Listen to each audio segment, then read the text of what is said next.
The ages of 100 teachers were recorded. The table below shows this information. Complete the cumulative frequency column in the table. So cumulative frequency is how many have there been so far. So here, how many teachers have there been so far in this survey. So in the 20 to 30 category, there's been 12 people so far. Now, once we get to the 30 to 40 category, how many teachers have been tested so far? Well, there's the 12 and there's another 30. So 12 add 30 is 42.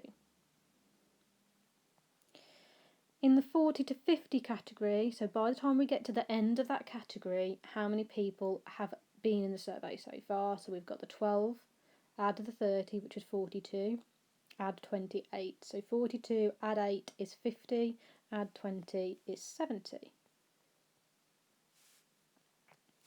Again, by the time we get to the end of the category, so 50 to 60, so remember we're always looking at by the time we get to the end of the category, so 30, 40, 50, 60, 70. So here, by the time we get to 60 years, how many people have been in the survey? So there's 12, 30, 28, add 22. So all of these people are going to be under 60. So it's basically saying each time, how many people are under 30? 12. How many people are under 40? Let's do the 12 add 30. How many people under 50? It's these three added together. How many people under 60? Well, I need to do 70 add 22, which is 92. And then how many people are under 70? There's another 8, so 92 add 8 is 100. So that's what cumulative frequency is. So like I've already said, it's really important that it's how many people up to the end of that interval. So this is the difference between cumulative frequency graphs and frequency polygon graphs, because frequency polygons, remember, we used the midpoints. Now we're using the end points. So at this end point, how many do we have? So now we need to plot this onto our cumulative frequency graph. Now the first thing to point out is that we're not starting at 0, we're starting at 20. So I'm going to put a little cross at 20, 0. So at that point, there's no people in my survey that are below that. So that's where I'm starting, that little 20 there. So the next point, so at the end of that interval, so at 30, there's 12 people. That's about there. So I'm doing a little dot, you can do a little cross, doesn't really matter. At the end of 40 years is 42. About there. At the end of 50 years, there's 70. There. At the end of 60 years, there's 92.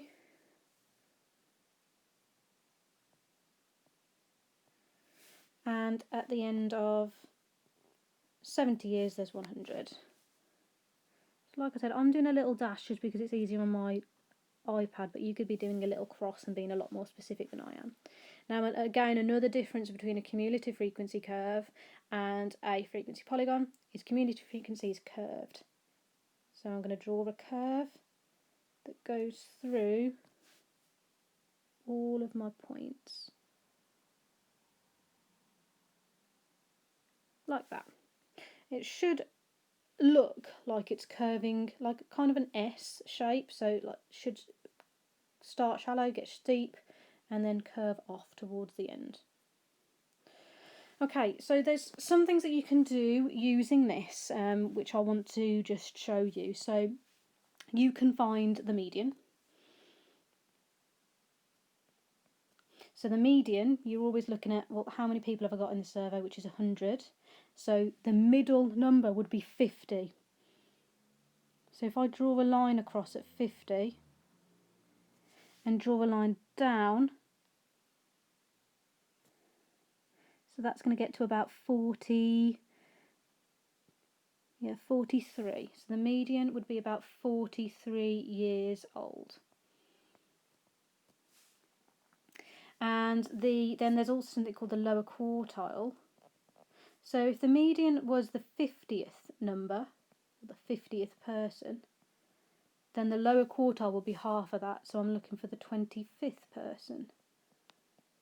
So the 25th, so you always start off on your left hand side here. So it's always, you find your median, your lower quartile and your upper quartile from looking at the frequency. So the whole number was 100, half of it was 50, so there's the median.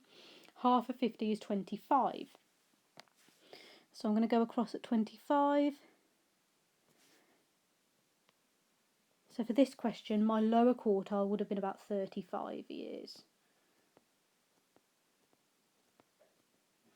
And then my upper quartile, so if my lower quartile was 25, my median was 50, add them together, I'm looking for the 75th person. So I go to 75, which is about here, draw it across, draw it down. You would be doing this with a ruler. It's going to have about 52, 53 years. Now that I've got that information, there is something that I can find called the interquartile range. So we know that the range is the difference between the biggest, take away the smallest.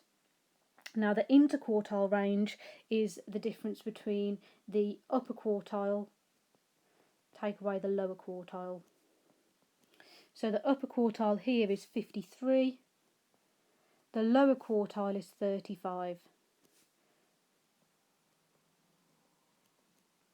So that's 13 take away 5 is 8, 4 take away 3 is 1. So my interquartile range here would be 18.